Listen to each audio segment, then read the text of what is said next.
Hello welcome to our channel what next. నేనైతే మీకు ఈరోజు మంచి యూస్ఫుల్ టిప్ అయితే చూపించేస్తున్నాను, ఫాలో అయిపోండి.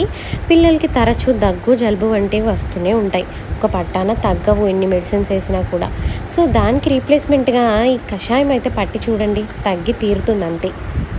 ఈ అల్లం తులసి మన దగ్గు జలుబుకి బెస్ట్ మెడిసిన్ అని చెప్పొచ్చండి. అలానే హనీ కూడా, ఇది మన ఇమ్యూన్ సిస్టమ్ని బూస్ట్ చేస్తుందండి, అంటే మన ఇమ్యూనిటీని పెంచుతుంది.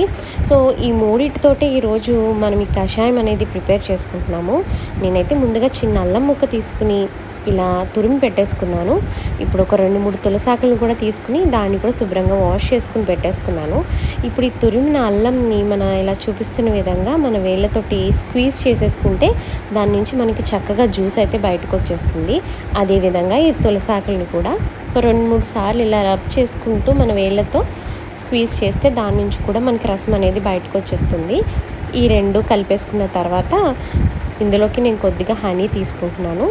హనీ మనం రెగ్యులర్గా 1 స్పూన్ డైట్లో తీసుకున్నా కూడా మనకి మంచిదే అండి. నేనైతే మల్టీఫ్లోరల్ హనీ తీసుకుంటున్నాను.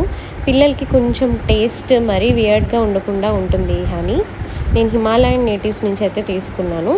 మొదట్లో కొంచెం ఇష్టపడకపోయినా తర్వాత అయితే వాళ్ళే తాగేస్తారండి. ఈ టిప్ అయితే మీరైతే ట్రై చేసి చూడండి, ఖచ్చితంగా మీకు హెల్ప్ అవుతుంది. ఇది పిల్లలకే కాదండి, పెద్దవాళ్ళు కూడా ట్రై చేయొచ్చు. ఇది ఎంప్టీ స్టొమక్ మీద తీసుకుంటే మంచి ఎఫెక్టివ్గా అయితే పనిచేస్తుందండి. నేనైతే మా పాపకైతే పెట్టేస్తున్నాను, చూసారా. ఇది ఓన్లీ కోల్డ్ అండ్ కాఫ్ వచ్చినప్పుడే కాదండి, మనం సాధారణంగా వారానికి ఒక 2-3 సార్లు కూడా తీసుకున్నా మనకి మంచిదే. మరి ఇంకెందుకు ఆలస్యం, మన ఛానల్ని అయితే సబ్స్క్రైబ్ చేసేసుకోండి. సో మీకు ఈ వీడియో అయితే నచ్చినట్లయితే లైక్ చేయండి, మీ ఫ్రెండ్స్ అండ్ ఫ్యామిలీతో షేర్ చేయండి. See you all in the next video. Bye bye.